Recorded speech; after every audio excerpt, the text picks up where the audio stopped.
Considérez maintenant la figure de l'homme, dont on peut dire que c'est un petit monde. On y voit que chaque partie du corps est nécessairement composée par l'art et non par le hasard, et que toute la forme ensemble est très belle, de sorte qu'on pourrait difficilement savoir si c'est de l'utilité ou de la grâce que donnent le plus au visage humain et au reste du corps tous les membres, comme les yeux, le nez, la bouche, les oreilles, les bras, la poitrine et les autres parties de même.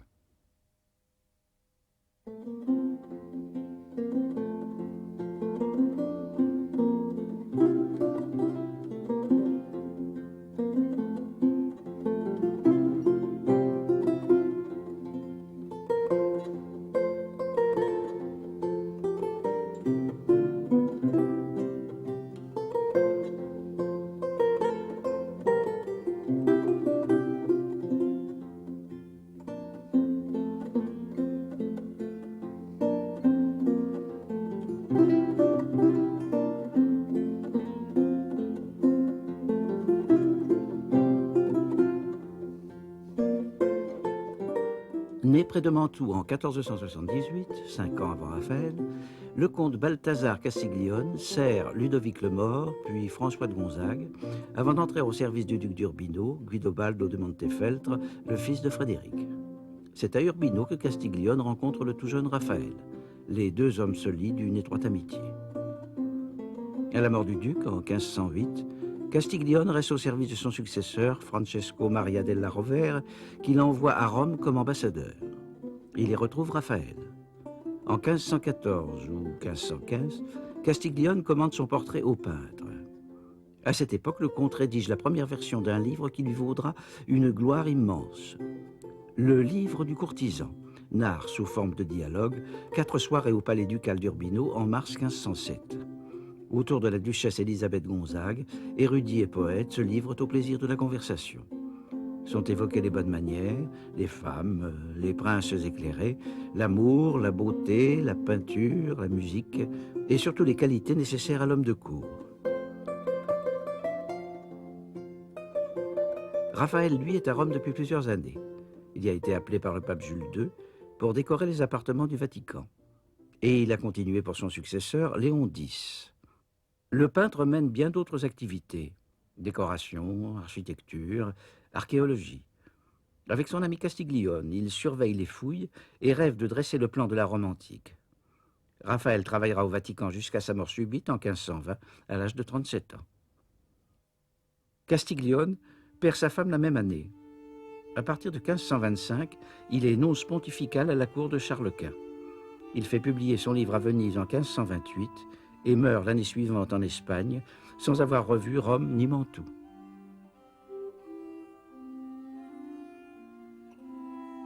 Après la mort de Castiglione, le tableau qu'il avait emporté avec lui à Madrid est renvoyé à Mantoue. Mantoue, Urbino, Venise, Amsterdam, enfin Paris. Le tableau passe entre les mains de plusieurs propriétaires avant d'entrer dans la collection de Mazarin, puis dans celle de Louis XIV à Versailles. En 1793, le portrait fait partie des premières collections du nouveau musée du Louvre. Il occupera toujours une place d'honneur. Lorsque la Joconde, volée en 1913, disparaît durant 2 ans, c'est Castiglione qui la remplace au centre d'un des murs du Salon Carré. Le portrait a été souvent copié. Une copie très proche se trouve à Mantoue, une autre à la Villa d'Este à Tivoli. Une large partie écrite résume la vie du personnage. Une version ancienne elle aussi est conservée dans les réserves du Louvre. Rubens, dans les premières années du XVIe siècle, a copié la toile de Raphaël. Son tableau montre plus d'espace au-dessus de la tête et les mains sont dans le cadre.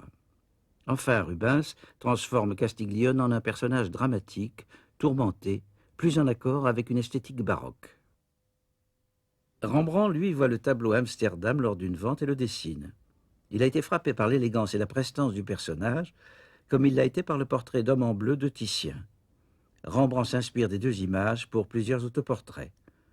D'ailleurs, en croquant le Castiglione, il lui donne quelques-uns de ses propres traits. Au musée du Louvre, le tableau continue à attirer les peintres. Delacroix le dessine, Maurice Denis le transforme en portrait Nabi. Matisse y découvre l'art de peindre le visage.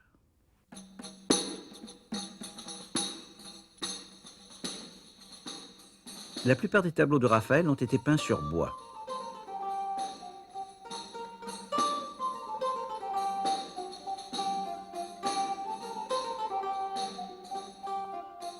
La peinture sur toile commence à se répandre en Italie vers la fin du XVe siècle. Balthazar Castiglione et l'autoportrait avec un ami sont les deux seuls portraits exécutés par Raphaël sur ce nouveau support. Cette toile était clouée sur la partie avant du châssis. Très vite, les peintres choisirent de la clouer sur l'extérieur du châssis. L'arête du montant participe ainsi de façon plus uniforme à la tension de la toile. D'après la copie de Rubens, plusieurs historiens ont pensé que l'image de Raphaël avait été réduite, coupant les mains du modèle. En 1975, le tableau, dont les pigments par endroits adhéraient assez mal, a été refixé, puis séparé de la toile de rentoilage qui le doublait. À cette occasion, les restaurateurs ont pu voir que la toile d'origine était d'excellente qualité et qu'elle semblait n'avoir jamais été coupée.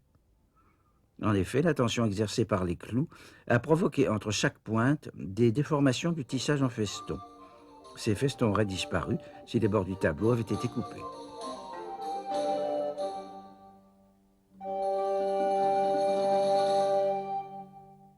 Raphaël faisait un grand nombre de dessins préparatoires.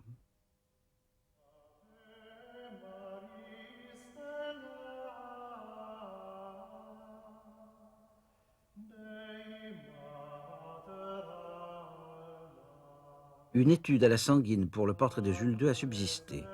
Les traits sont précis. Les ombrages sont figurés par des hachures plus ou moins denses.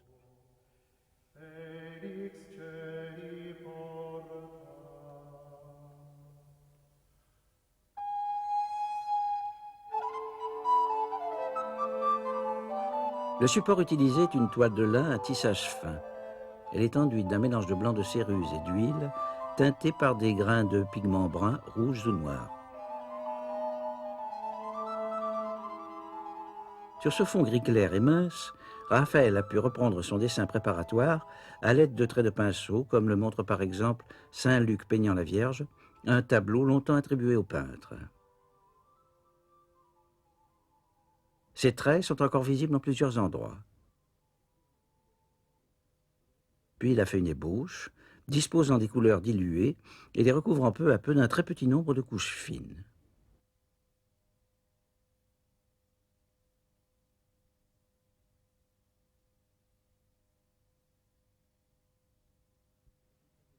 Du fait de la minceur de ces couches de peinture, Raphaël a conservé les reliefs du tissage qui produisent autant d'effets de texture.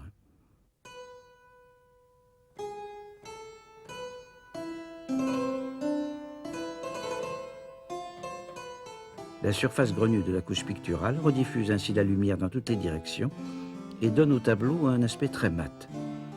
L'ensemble de la composition, traitée avec légèreté et souplesse, correspond au principe prôné par Castiglione dans son livre. Souvent, en peinture, une seule ligne non travaillée, un seul coup de pinceau aisément donné, de manière qu'il semble que la main, sans être guidée par aucune étude ou par aucun art, aille d'elle-même à son but, suivant l'intention du peintre, démontre clairement l'excellence de l'artiste, que chacun ensuite apprécie selon son propre jugement.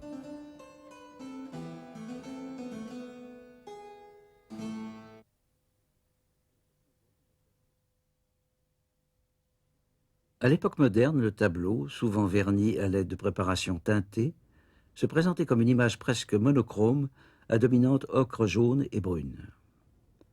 Lors de la restauration de 1975, les vernis ont été amincis et le tableau a retrouvé ses valeurs d'origine. Les bruns sont redevenus des gris colorés, les noirs ont gagné en profondeur, les yeux, auparavant sombres, ont retrouvé leur couleur claire.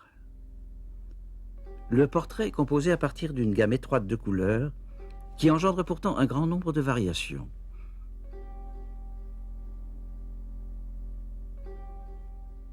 Variations dans la fourrure, variations dans la barbe, variations dans les carnations. Les yeux sont d'un bleu azur dense, mais tirant un peu sur le vert. Il a donc pu être obtenu directement à partir d'azurite, sans doute la seule couleur pure de tout le tableau. Deux autres petites notations de couleur vive, fil rouge, bouton doré. Le costume choisi par Castiglione pour les séances de pose a déterminé tout l'équilibre chromatique du tableau. Ainsi, le personnage, vêtu de sombre, se détache sur un fond clair. La dame voilée, très proche du Castiglione par la pose comme par l'importance accordée à la manche, est vêtue de clair et se détache sur un fond sombre. La lumière est douce. C'est une lumière traditionnelle d'atelier. Elle vient d'en haut à gauche. Elle éclaire aussi le fond, où elle projette l'ombre du personnage. Ce fond est donc proche. D'autres lumières, d'autres teintes et d'autres distances du fond auraient rompu cet équilibre délicat. Les bords inférieurs du béret de Castiglione soulignent les diagonales du tableau. L'ovale du visage est inscrit dans le cadran supérieur. La médiane passe à l'intérieur de l'œil gauche. Ce découpage apparaît dans plusieurs portraits de Raphaël. Un des yeux du personnage, le plus souvent l'œil gauche, a une position centrale.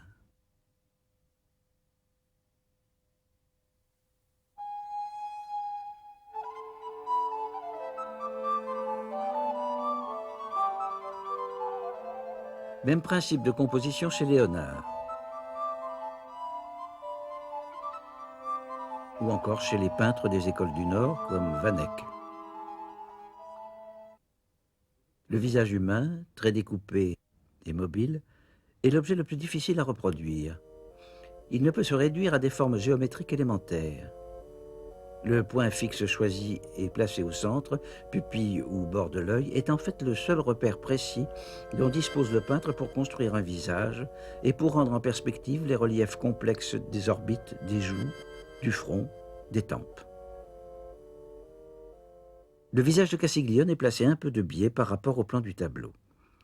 Pour créer un effet de perspective, Raphaël diminue donc la taille de l'œil droit. Un second dispositif assure le relief, l'ombrage. C'est la densité de l'ombre qui permet de saisir immédiatement la profondeur de l'orbite ou de percevoir l'orientation fuyante de la tempe. Si l'on efface les ombres du visage, on obtient une figure plate, sans vie.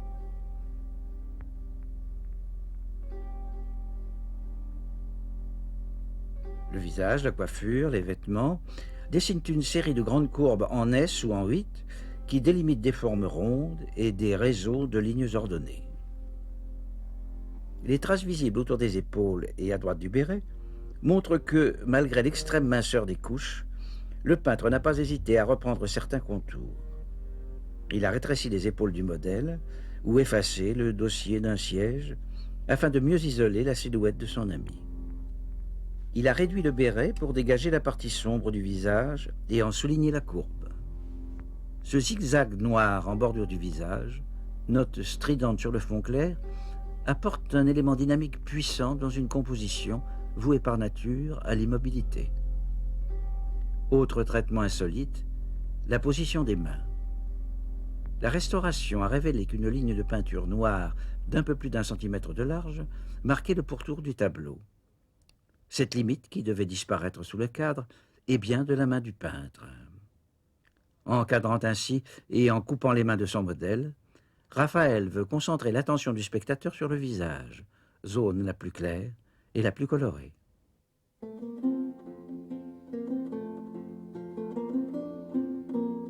À la Renaissance, bustes de marbre ou de bronze, médailles, miniatures, grands portraits peints traduisent l'émergence de nouveaux commanditaires et une forme jusqu'alors inconnue en Europe d'exaltation de l'individu. Les portraits exposent la gloire des vivants et gardent la trace des dynasties. Alberti souligne le caractère presque divin du portrait qui rend présent les absents comme les morts. Le peintre lui-même entre dans cette communauté des puissants en se représentant fièrement et en signant ses œuvres. Pour Castiglione et son entourage, la peinture est devenue l'art par excellence et on l'oppose à la sculpture, art moins doué pour l'imitation. Raphaël était célèbre et recherché pour ses madones.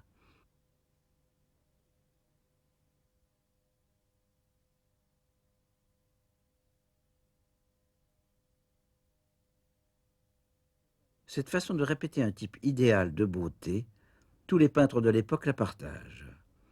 Ils l'empruntent aux nouvelles lectures de Platon que font alors leurs amis humanistes. Ainsi, Raphaël utilise le même visage pour une figure chrétienne, Sainte Catherine d'Alexandrie, et pour une figure mythologique, Galatée, qu'il peint à fresque pour décorer la villa d'Agostino Chigi, à Rome. Avec les portraits de personnages contemporains, il ne s'agit plus d'évoquer un type idéal ou un être surnaturel, mais d'imiter au plus près la nature, c'est-à-dire le modèle qui pose juste en face du peintre. Une vingtaine de portraits de la main de Raphaël ont subsisté. Dans le portrait d'Agnolo Doni, riche banquier mécène, les deux pôles du tableau sont le visage et les mains. Même importance des mains, même paysage en continuité, et par conséquent même lumière dans le portrait de sa femme Madeleine. Mais ce portrait a un antécédent fameux, la Joconde, que Raphaël a pu voir à Rome ou à Florence.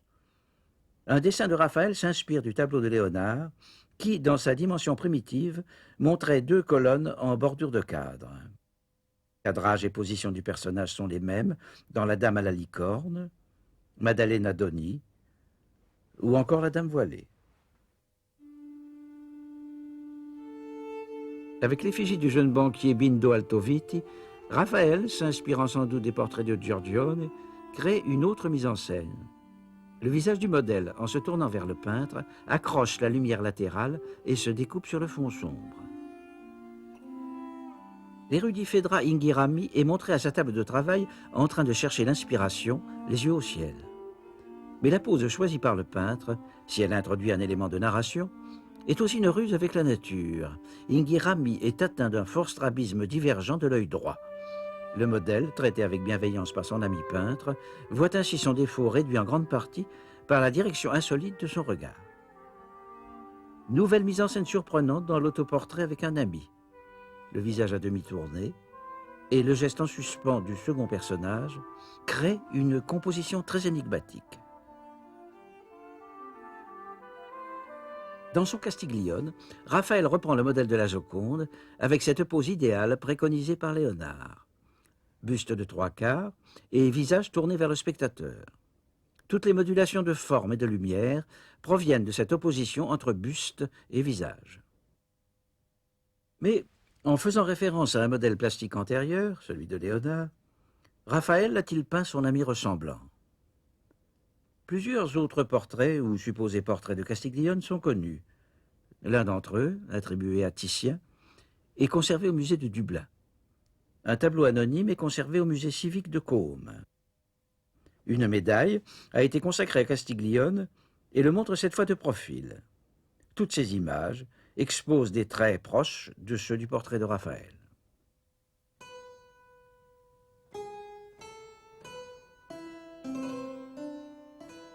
Castiglione, dans son livre, prône l'austérité espagnole du costume. Il me plaît qu'il tire toujours un peu plus sur le grave et le sombre que sur le gai, car il me semble qu'une plus grande grâce est donnée aux vêtements par la couleur noire que par aucune autre, et si ce n'est pas le noir, qu'au moins il tire sur le sombre.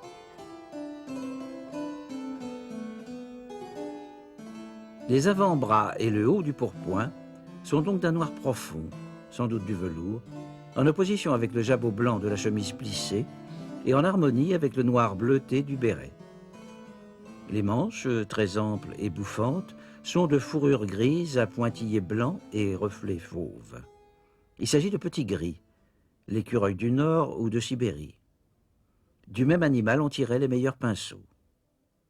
Castiglione porte encore un pectoral de cette fourrure, avec un ruban noir coulissant, et une doublure de satin écarlate dont le peintre ne montre que quelques fils. Au-dessous du pectoral, un gros bouton fermant la ceinture du pourpoint. L'art du costume est bien, comme l'art de la peinture, une façon d'équilibrer ou d'opposer avec élégance les surfaces claires ou sombres, les couleurs chaudes ou froides, les textures lisses ou grenues. La coiffure de Balthazar est plus difficile à déchiffrer. Les noirs sont très proches les uns des autres, peut-être usés par les nettoyages anciens. On distingue deux parties, une coiffe et un béret. Un grand béret de velours noir bleuté, à large découpe, dont on trouve de nombreux exemples dans la peinture de l'époque. Il est orné d'une plume noire et d'une broche, ne montrant qu'une silhouette imprécise. Les bérets décorés de médailles ou de camées sont très prisés à l'époque. Les deux rois rivaux, Charles Quint et François Ier, ont ce goût en commun. La coiffe, ou scufiotto, a été jadis mieux discernée par les graveurs. C'est une résille brodée qui moule le crâne. Dans une lettre à sa mère, en octobre 1509, il a alors 31 ans, Balthazar déclare « J'attends avec grande impatience les deux scuffiotti. Parmi tous les bienfaits que m'a donné cette maladie, les quelques rares cheveux que j'avais sont tous tombés, de sorte que je ne peux aller nulle part sans coiffe. » Même la barbe est bien plus qu'un ornement. Dans la génération précédente, les hommes étaient glabres. Cette génération nouvelle, fascinée par l'Antiquité, commence à creuser sous ses pieds pour redécouvrir à la fois Rome et la Grèce. Porter la barbe revient à s'identifier aux sages et aux philosophes de l'Antiquité.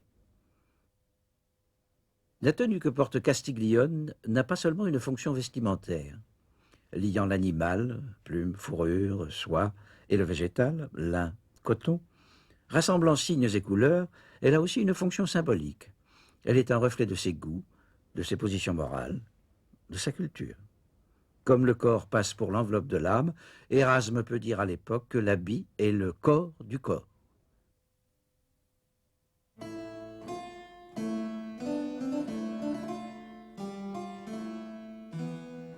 Pour les humanistes qui entourent Raphaël, le visage est un livre ouvert, un miroir de l'âme.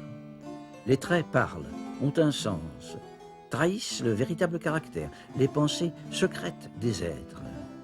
L'artiste authentique est celui qui sait lire sur un visage, qui sait y déchiffrer caractère et passion. Les contemporains de Raphaël s'accordaient pour louer son humeur. Il était ouvert, courtois, attentif, capable d'accorder immédiatement son esprit à celui des autres. Sa réussite dans le domaine du portrait vient sans doute de cette capacité d'empathie. Son rival, Michel-Ange, au contraire, était d'humeur sombre et ne s'intéressait pas au portrait qu'il jugeait un genre mondain. Et il s'appliquait plutôt à ne créer que des types idéaux. Castiglione est calme, attentif, serein. Son visage détendu exprime la bonté. Sur ce point, tous les témoignages convergent. Castiglione regarde son ami le peintre en toute confiance et avec une légère désinvolture. La sprezzatura, mépris de l'affectation, désinvolture, est le suprême ornement moral du gentilhomme. Je trouve une règle tout à fait universelle qui me paraît valoir en toutes les choses humaines qui se disent ou qui se font plus qu'aucune autre. C'est de fuir le plus qu'il se peut, et comme l'écueil le plus âpre et le plus périlleux, l'affectation. Et pour employer peut-être une expression nouvelle, d'user en toute chose d'une certaine désinvolture, qui cache l'art et prouve que ce qu'on fait ou dit vient sans fatigue et presque sans y penser. Enfin, il y a dans le visage de Castiglione une nuance de mélancolie. Cette mélancolie même de l'auteur du livre du courtisan. Dans sa préface, il constate que la plupart de ses personnages sont morts. Peut-être entre deux séances de pause, vient-il justement d'évoquer avec Raphaël les amis disparus. Les êtres humains, comme certains animaux supérieurs, obéissent à des règles de maintien en société qui tiennent compte bien sûr de leur rapport hiérarchique, mais aussi de l'expansion de leur corps, des mouvements de leurs membres, de leur odeur. Jeanne d'Aragon est située sur un trône bien au-dessus du peintre. Raphaël ne va pas en personne à Naples dessiner la souveraine, et il laisse par ailleurs à ses élèves le soin d'achever le tableau, mais il respecte en atelier ces règles implicites de distance face à l'autorité. Le banquier Agnolodoni regarde le peintre de haut, comme le cardinal, ou encore comme la muette. Et sans doute il est possible d'en conclure qu'elle n'était pas une intime de Raphaël. Seules exceptions à ces règles, la relation amoureuse, ou encore la franche amitié.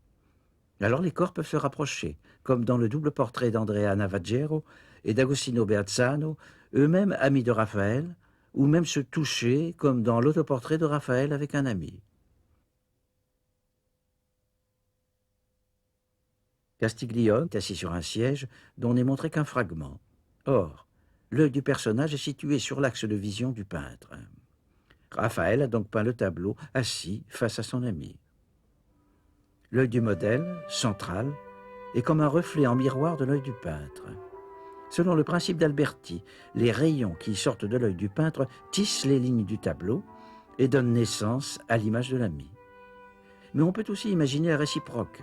C'est le regard du modèle qui fait vivre le peintre. Cet échange égal, cet équilibre harmonieux entre les deux regards, quelle meilleure définition de l'amitié. Les premiers portraits du XVe siècle avaient beaucoup troublé.